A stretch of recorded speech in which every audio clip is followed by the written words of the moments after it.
Good evening, good afternoon, good morning, everyone. Those who have joined this 14th session of IBPSA Education Webinar Series. I'm glad that Drew has agreed to offer this webinar on building simulation for policy support. This is the second webinar where Drew is featuring and is offering his expertise. Pretty interesting topic, and probably this is last webinar in this series. We will come up with the new series in next 2 or 3 months, but today we will have Drew's session. Over to you, Drew. Thank you, Rajan. Hello, everyone. I'm Drew Crawley, and this is a presentation on building simulation for policy support. A little different view of how simulation can be used from what most people do in day-to-day. So my outline, I'm going to start off with how building simulation in policy setting can be done and how it's used and where. Talk a little bit about some examples, evaluation building energy standards, building data, building models and building stock, and some data issues along with some examples along the way of places where simulation's been used and some of the pitfalls you can run into. And then finally, ending with a few summary thoughts and some conclusions for that. I also have a short bibliography. So, although most people use building simulation, performance simulation, primarily to do individual buildings, it has also historically had a long role in being used for performance decision-making and setting values for lots of different things, particularly in our energy efficiency standards.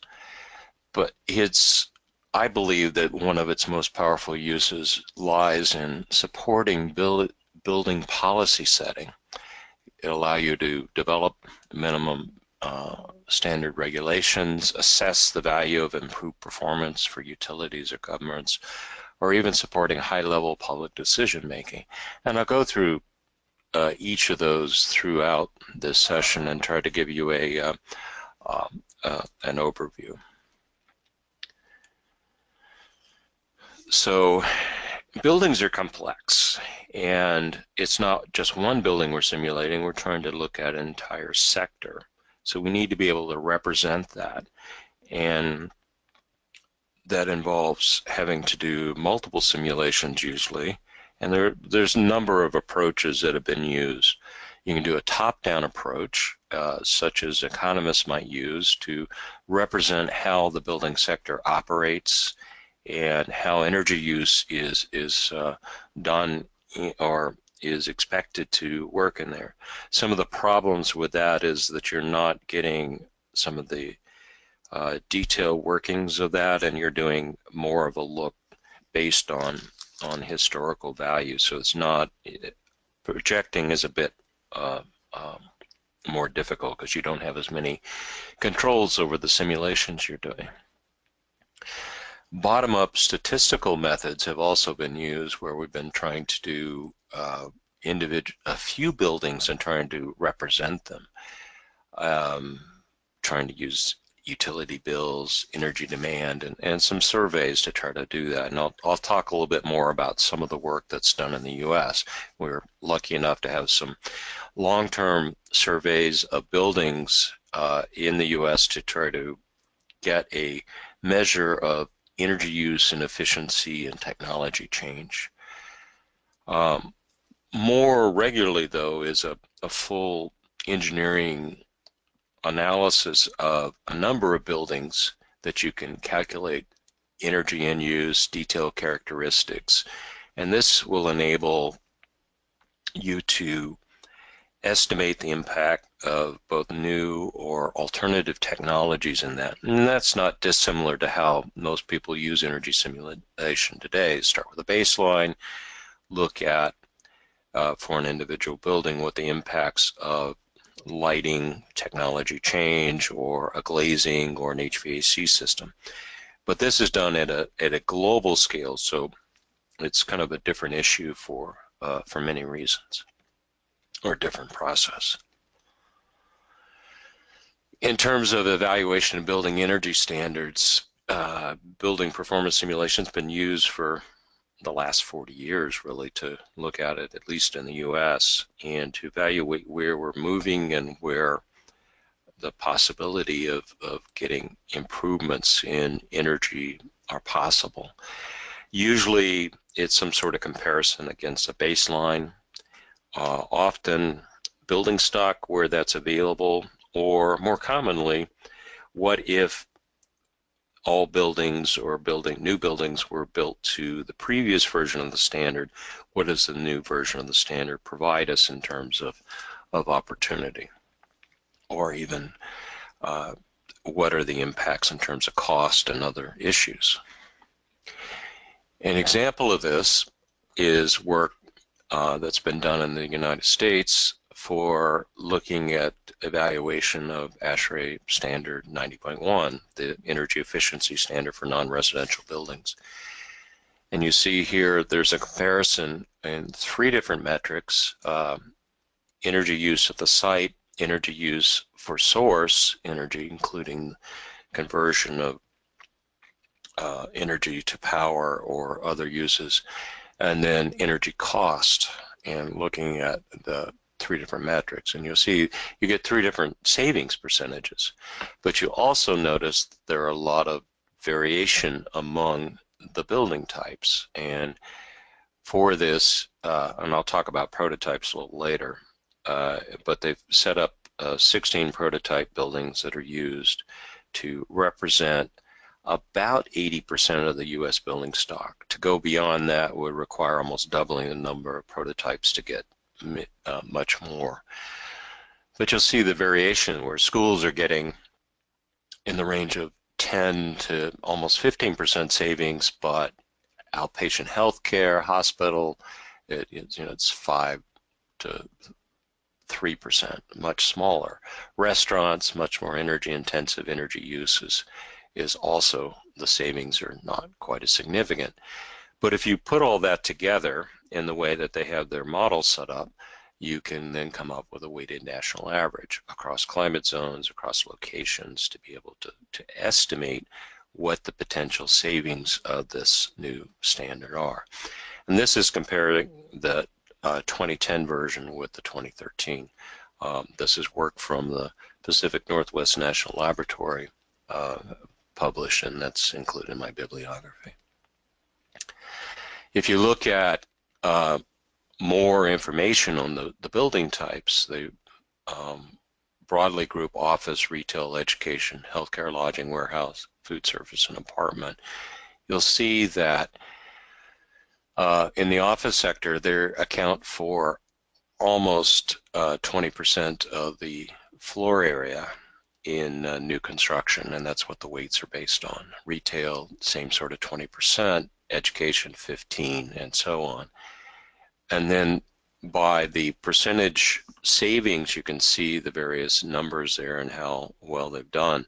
But the overall savings for that are vary somewhat, but are around 8%, which is pretty significant for just a 3-year change. But a lot of simulation done over that period to be able to get the data. And it's not just one prototype, it's one prototype of, for example, a small office in multiple climate zones. So I've kind of talked briefly about models, but how do we get from a representation of the entire building stock, whether that's existing buildings or what we're projecting to do new, and how do we get some representation of that? In the United States, we're lucky. We have had a set of surveys that started in the late 1970s, and every 4 or 5 years have been giving us a snapshot of where buildings are. these surveys, the Commercial Building Energy Consumption Survey and the Residential Energy Consumption Survey, have data sets that are available as well as analysis. And these allow us to categorize data to create representative buildings, and that's what much of the work for the prototypes for 90.1 have been done.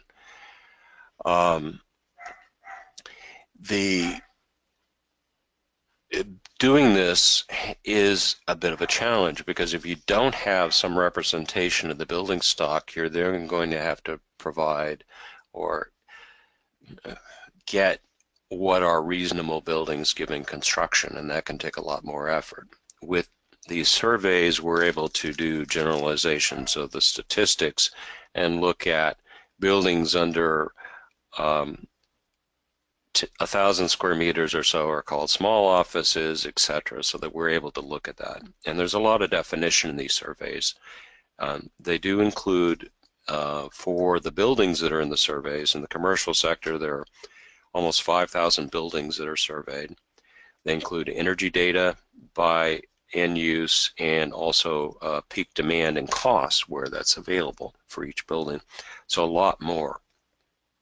The shortcomings in the survey is they don't have a lot of details about the energy consumption devices or the characteristics of the building from which these are derived, and so that can often be a challenge.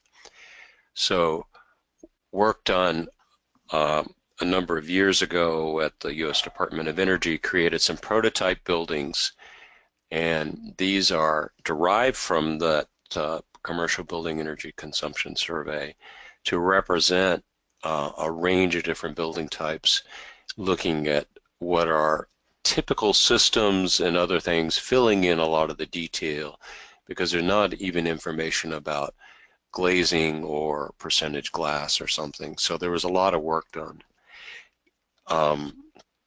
In the U.S., we've also been ASHRAE's had a series of advanced energy design guides, and as they've worked within a building type, they've improved the models because they've worked with specific experts in the industry to be able to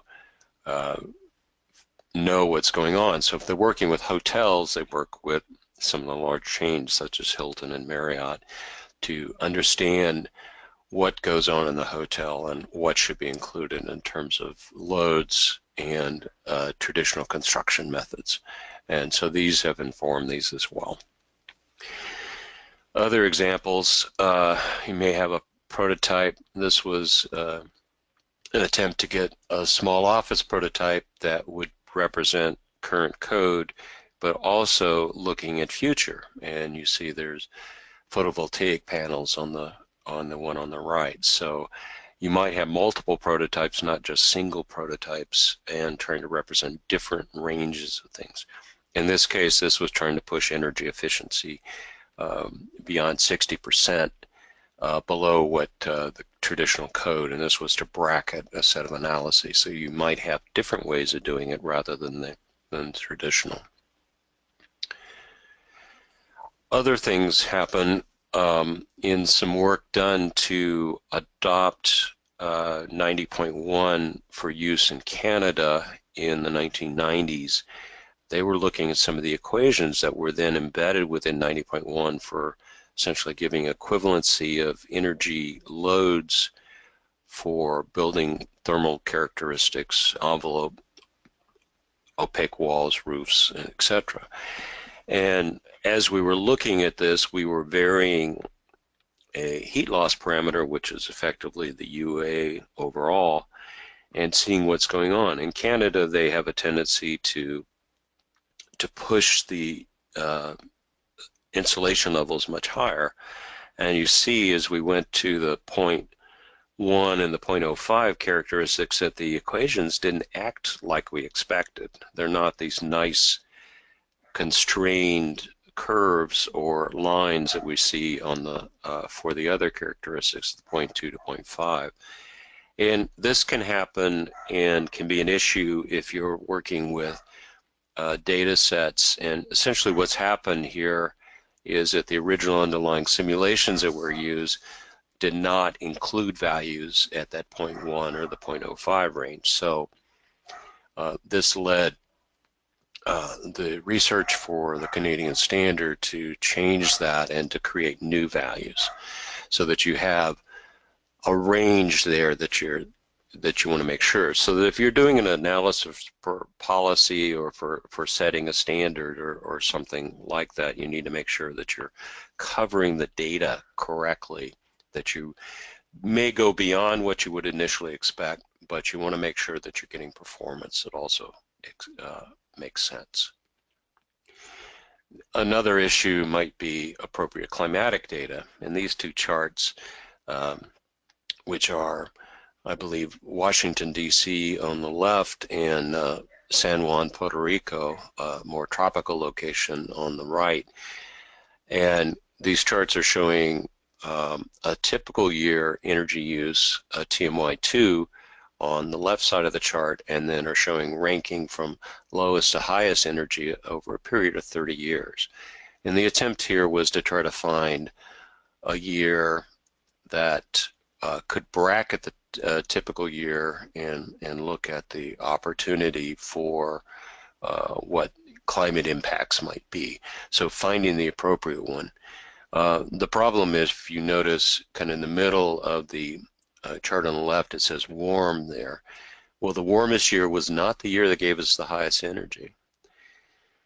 The highest energy was actually a kind of a cold and hot year, one that had both an extreme winter and an extreme summer. So that single metric of just warm or cool didn't quite catch it. Now on the San Juan side, warm did equal the max, but then they don't have a heating issue there. Heating's a very small part, or almost negligible. And cool was almost the coldest condition, but it didn't quite bracket it. Other things you may be wanting to look at, heat island and future climate. And these are examples of trying to take an existing weather file and modifying it to be able to work with that. So climatic data may be one of the inputs that you're looking at if you're trying to look at variation. So a model for how heat island might affect diurnal temperatures on the left, and how a morphed weather file for climate change scenarios might do the same. So we're seeing on the heat island side that it depresses daytime temperatures and nighttime temperatures remain higher. That's what the darker lines are. And for the climate change, similar sort of setup, but a more spread depending on what the scenario proposal was. Another area where it's been looked at in about a decade ago, there was some research at the Department of Energy to look at what was the potential for going to zero energy buildings. Was it even technically possible? And that first report, the assessment of the technical potential, went through and took the CBEC survey, and rather than doing prototypes, were able to take the buildings and each of the 5,000 buildings in the CBEC's, the Commercial Building Energy Consumption Survey, and prepare a simulation of it. This means you wound up with a massive amount of data, multiple climates, and lots of issues of trying to deal with this. And I'll talk about some of the issues related to some of the surveys and sources of data later. But this two-volume report led us to believe that we could, in fact, promote the use of our the direction of zero energy buildings, and that it would be possible technically to do it, and that was really the key there. The overall savings, we looked at the opportunity for putting renewables to meet the load, no more than would meet the load for individual buildings, but also limited it to be able to cover no more than half of the roof area, assuming there was roof penetrations and equipment on the roof. And what this showed was even with those limitations, we would be able to get probably a reduction of 90% across the building sector.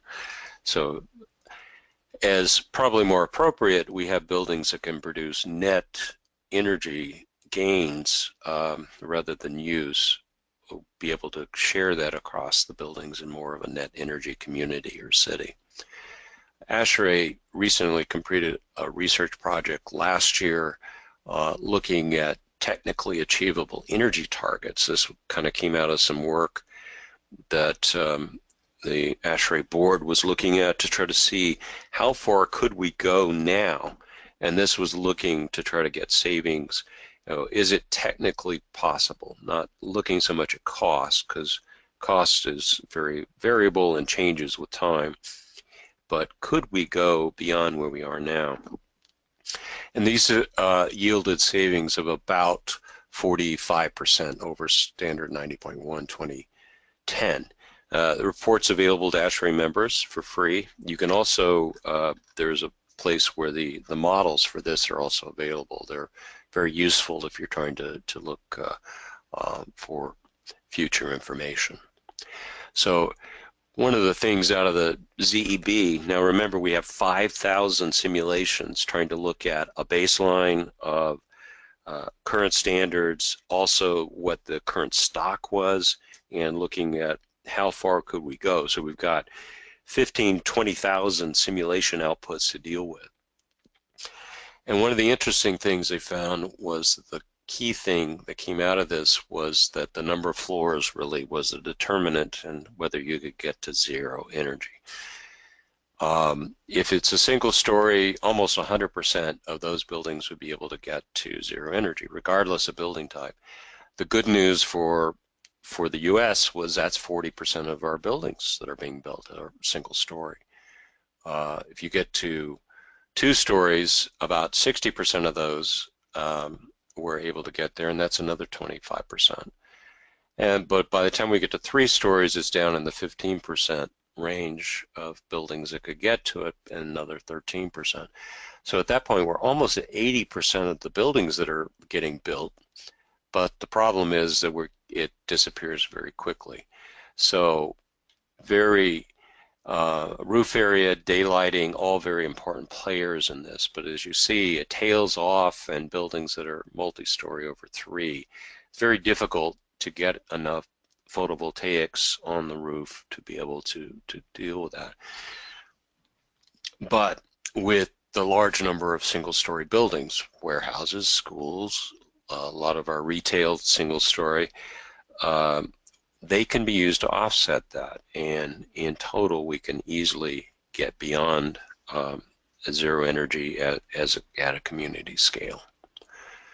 Another way to look at that same data set was energy efficiency, and what was the level of efficiency at which it made sense to add photovoltaics in, and where the photovoltaics could meet the rest of the load. And you'll look at different building types. If the first column shows all, so across all the building types, 59% energy savings. And that's what we've seen in a lot of the research, that at about somewhere between 60 and 80% reduction from code levels of energy, you get it gets to be cost effective to have photovoltaics pick up the rest of the load. And a couple places where it looks pretty promising, the third column is warehouses, and it's only 6%. So likely warehouses could become net producers. They could be our little powerhouses in our communities that are providing it. Similarly, if you look across toward, let's see, where are we? Education is the fourth column, and retail. 40%. So another opportunity to be able to go beyond and have more power coming out of these facilities. If you look at healthcare in the middle there, 90%. It's unlikely we'd be able to get a 90% savings in some of these buildings, although I've seen some recent hospitals that are operating at less than half the power of some of the other buildings operated by the same hospital system. So it is kind of impressive, but together we probably can get there. And offices in the 67% range, still great opportunity for what's going on there. But if you remember, in the US, office, retail, and education are the three highest categories in terms of number of buildings that we're building. So they are the ones that make the most sense for opportunity. So 60–70% is kind of on the range of what it takes to get there. But you see the sort of data we're having to crunch to get from these 15,000, 20,000 simulations to get down to something that I can summarize in something to make it useful. But this information was used, and the Department of Energy was able to feel confident that they could move forward with a zero energy program, so it did affect policies.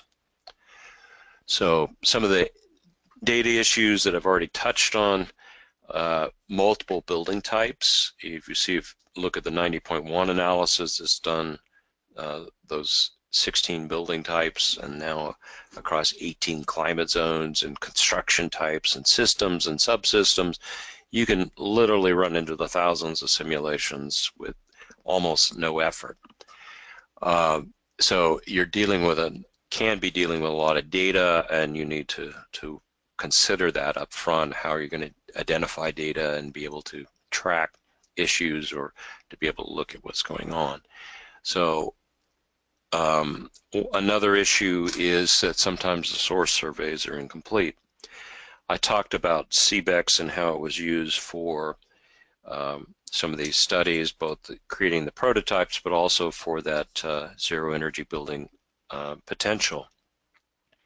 Well, unfortunately, CBEX doesn't really have enough information for you to do a full simulation, so half or more of the data that we need to be able to do a simulation is missing, and you've got to fill it in. Fortunately, there's decent sources of reasonable information, and also added professional judgment, and just experience in particular building types is really important.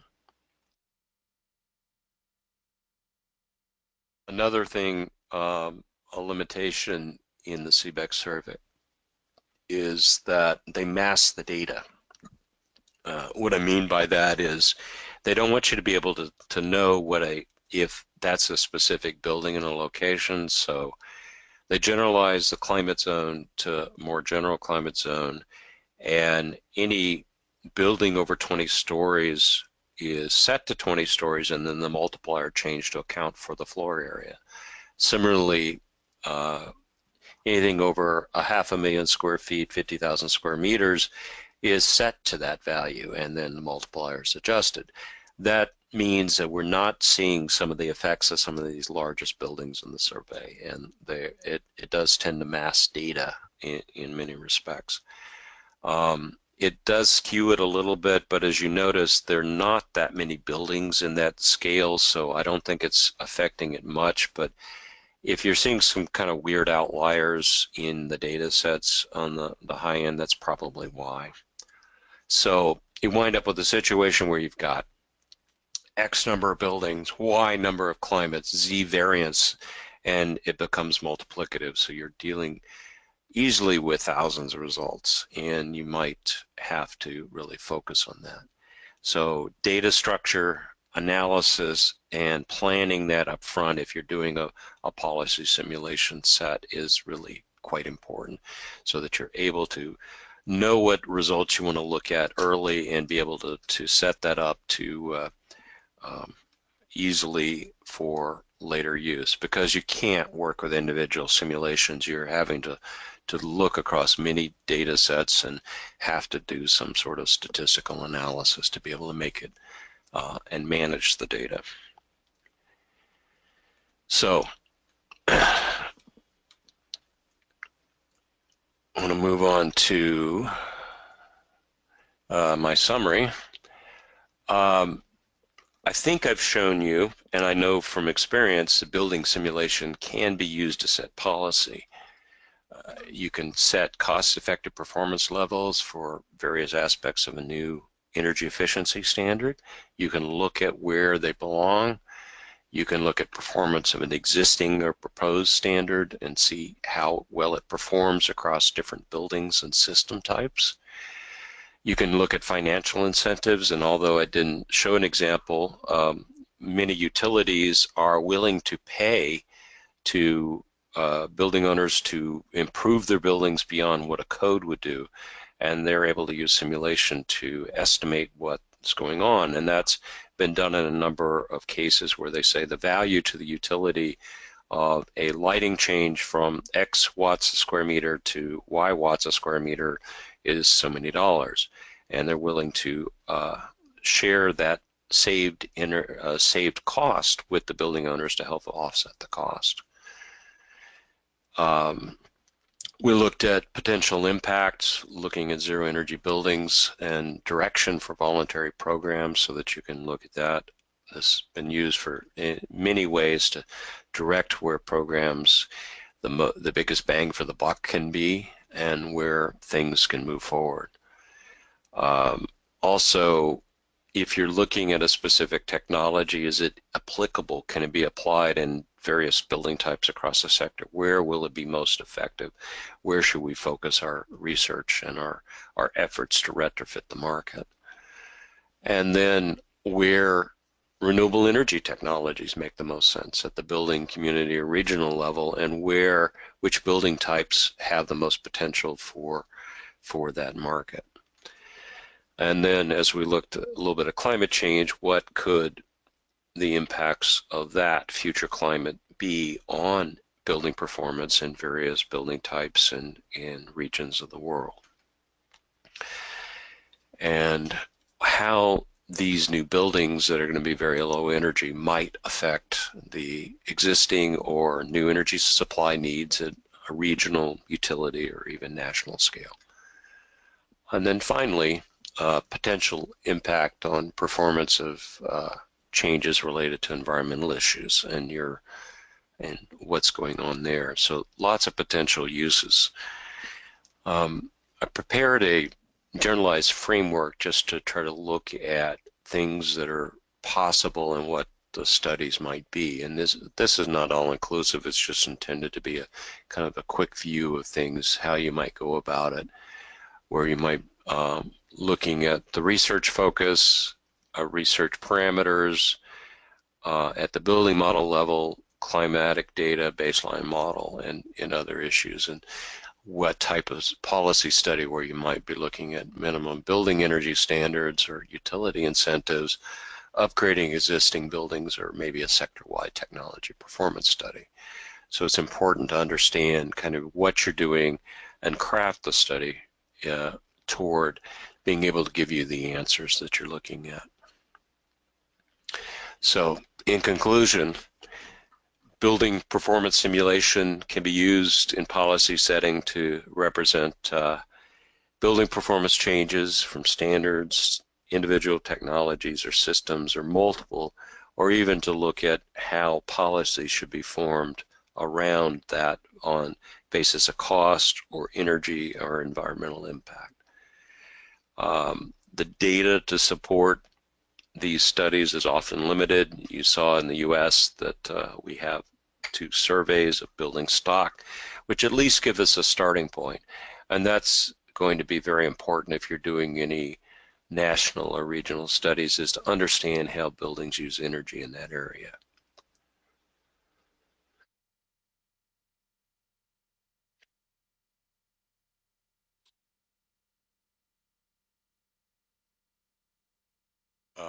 You also must understand the target building stock, the size, number of buildings.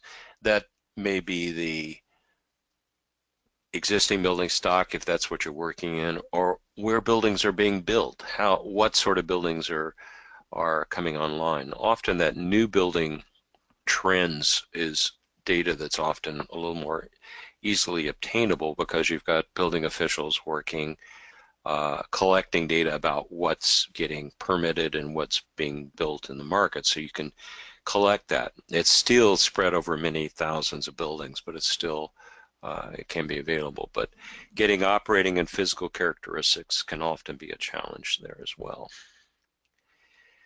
But as I mentioned, it is kind of critical to start with a question you're trying to answer so that you have the appropriate level of detail in the models and in the results that you have available. So last, I want to just give you a bibliography. This presentation summarizes Chapter 16 of Building Performance Simulation for Design and Operation. Same title as my presentation, Building Simulation for Policy Support. Also further work in a PhD thesis I did, and then some of the analysis that I showed from Pacific Northwest National Lab is summarized in that document there. So at this point, I guess I'm open to questions. And Rajan?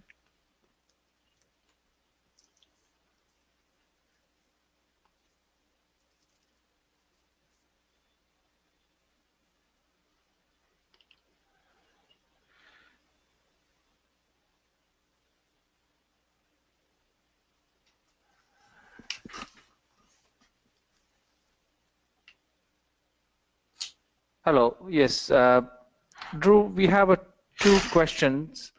One from Samantha Menard.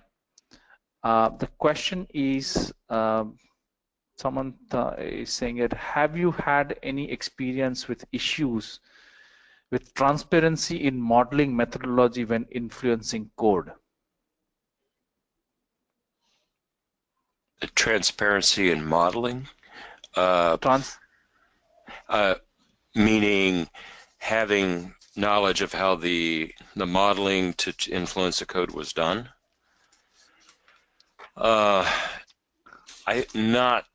so much in the US, because all the models that have been used are published and can be used by anybody.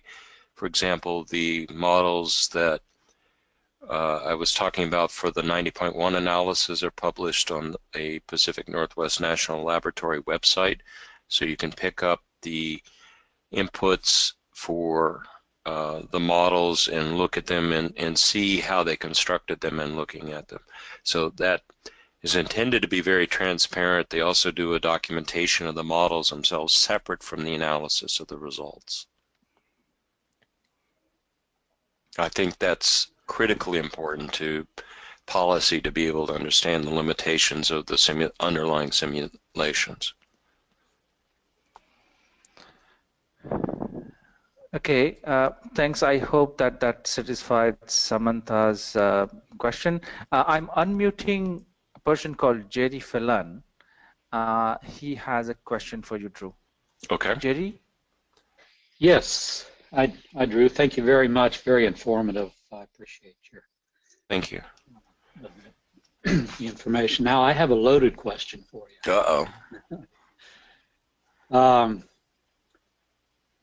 It's clear that tools here, such as the prototype buildings and CBEX, are essential to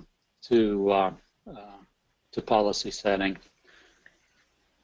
Can you comment on, given the budgetary pressures on DOE, how you would foresee the DOE's future ability to maintain these tools? I really can't. I haven't been following where the budget's sitting. I know that the request is substantially below where the analysis has been done in the before, but I would hope that they would see the value in continuing this, and I know that this information has been pretty important to Congress as well. I won't comment on whether I foresee it being an issue, though.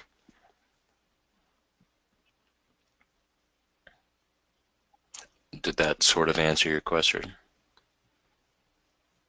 Yes, thank you. Sorry. Jerry, you can. Yes, okay. No, I understand. You can email me separately if you want to talk about Okay. Thanks. We have one question from Maria. The question is that I'm interested to hear where you see the future of energy modeling shifting towards within next 5-10 years. I would hope that this ability to look at beyond individual buildings and to do more focus on what we're trying to solve rather than focus on the models themselves is where we'll be heading, that the tools are going to be providing more smarts on what good inputs are and allowing the people doing the analysis to focus on it, to focus on what they're trying to solve, not on getting a model together. Two of the prototypes I showed in there were ones I did. I constructed them by hand. One of them took me 2 weeks to get done by hand. And the ability to be able to graphically draw that in a few minutes in some of the today's tools, I mean, I'm not focusing on geometry issues. I'm focusing on what the best results are. And I think our tools need to support more parametrics to be able to uncertainty in a model. We spend a lot of time saying these are typical operating conditions. Well, there's not really any such a thing as a typical operating condition. If you're doing a spec office building, the operating conditions of that are pretty much unknown.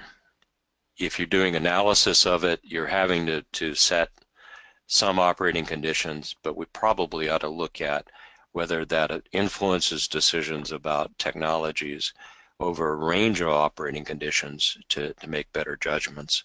Because that spec office building could become law offices where they're looking at 20 square meters a person or more, or where you're looking at a data call center where you may be looking at 5 or 6 square meters a person and a lot more equipment use.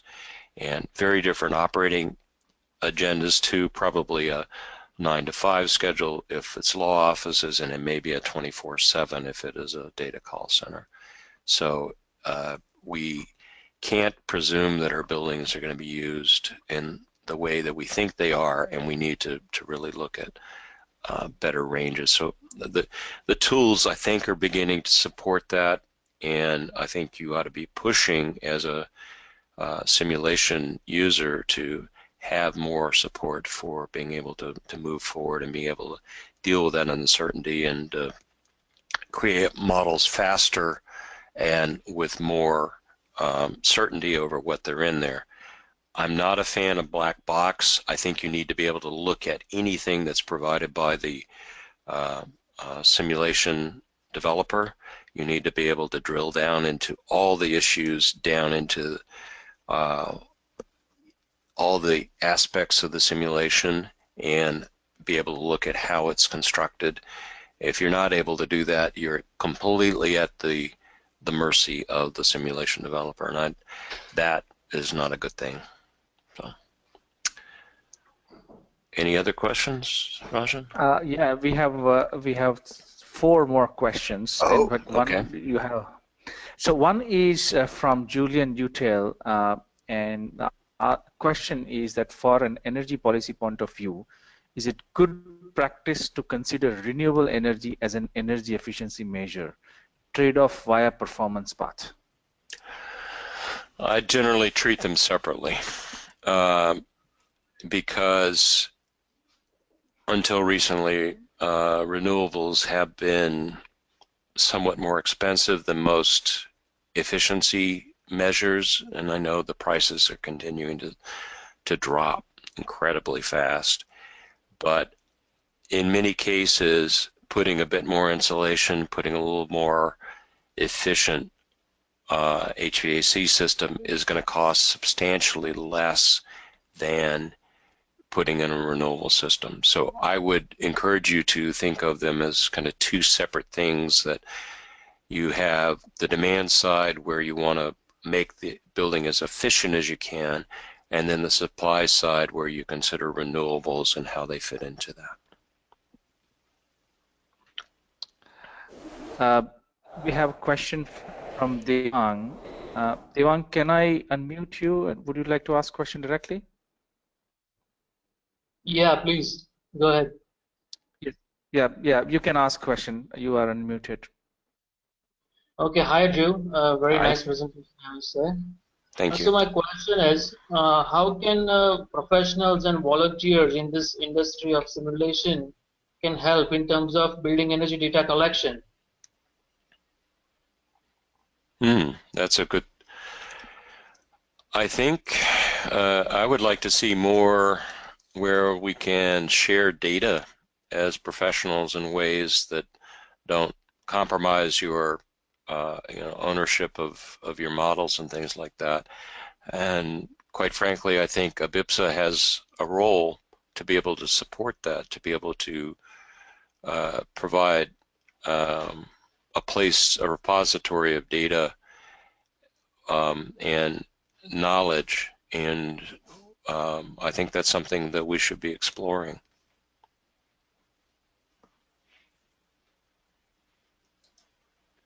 One more question from Alam. How much these building simulation tools are reliable savings, which would help decision making for policymakers or government agencies? I'm sorry, Rajan, you'll have to repeat that. You were cutting out for a second. So the question is, okay. The question is how much these building simulation tools reliable predicting energy savings, which would help decision making for policymakers. Okay, that's a great question, because I realize I hadn't actually said something that's really important, is that the building simulation results are only as good as your inputs, and you have as I talked about the operating conditions, you have a lot of uncertainty in that. But if you're looking at the savings, the deltas between two technologies or two systems or two whole building approaches, those are actually pretty accurate. So regardless of how the uncertain elements pan out, you would still get substantial savings. An example, a friend of mine about 20 years ago was working on a project, a library, a small community library, and he was told the building would be basically open 9 to 5, so he'd done his simulations like that and looked to get about 60% savings, which at the time was pretty remarkable. When the owners called him up after a couple months after the building was constructed, they were pretty happy with the building, but the energy bills didn't match what he was telling them. They weren't anywhere near. So he went and visited and found out that because of the way the building was constructed, it was such a popular building that it was used more as a community center than a library. And people were using the community spaces and the meeting rooms from 6 in the morning till 10 at night. So suddenly this went from a 9 to 5 building to a 6 to 10. When he recalibrated his model, he showed them that yes, here's the model as it's operating, but if we look back at what our baseline was, you're still getting that 60% savings. You're getting the energy savings, but you're operating in a very different way than we originally talked about. So that's an important part of that to consider. So that delta is well described by the simulations, but remember, the results are only as good as the inputs. And now we have a last question from Mohammed Auf. The question is that speaking of parametrics, how easy would be to communicate the resulting uncertainty to policymakers? It's a challenge. I think you need to show them not just single charts as I was showing, but maybe something that shows the range of response over the uncertainty levels. And that takes some thinking in advance as to how to plan your simulation models, because I talked about the zero energy building technology feasibility study, and to see whether that made any sense. We already had 20,000 models. If we started sticking uncertainty in there, we could easily balloon up to 100 or 200,000 models. And so you need to maybe not do a multiplicative, but maybe do a subset showing there's uncertainty in this area around the office buildings. Is it an 8-hour schedule or 10-hour schedule, and what's going on, or what is the retail, a 10 or a 12-hour, or what happens in the various building types, and not try to bracket it all. And so maybe constrained looks at what variables are uncertain and show them the results. In most cases, the recommendations may change slightly, but generally not too much. So, anything else, Rajan? No, thanks. There is one question, but that's for me, and that's to an Indian context, so I'll deal with that in person with the person who is asking this question. Okay. We're good with all questions, and thank you, Drew, for offering another very, very interesting webinar. And thank you all for joining the webinar. The recording of this webinar would be available on IBPSA University channel of YouTube in next 2 or 3 days. So please check that.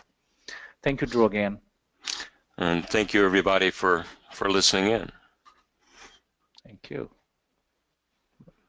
We are ending this webinar. Thank you.